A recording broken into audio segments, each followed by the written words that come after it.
கன்னிராசியினருக்கு November மாதம் உங்களின் வசீகர பேச்சால் அடுத்தவர்களின் கவனத்தை பெறுவீர்கள்.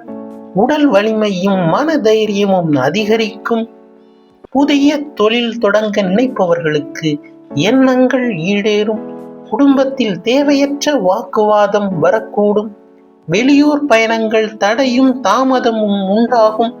வெளிநாட்டு வேலை சம்பந்தமான பணம் கொடுத்தலும் வெளிநாடு வர்த்தகத்தில் பண முதலீடு செய்தல் பண இழப்பீடை ஏற்படக்கூடும்.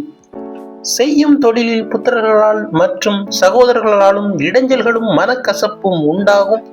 தொழில் நிறுவனங்களில் அலுவலகங்களிலும் சீரமைக்கும் பணிகள் நடைபெறும். ஸ்ரீ விநாயகர் வழிபாடு தடைகளை நீக்கி மனமகிழ்ச்சி தரும். மீண்டும் அடுத்த பதிவில் சந்திப்போம். இந்த சேனலை சப்ஸ்கிரைப் செய்த நண்பர்களுக்கு மனமார்ந்த நன்றி.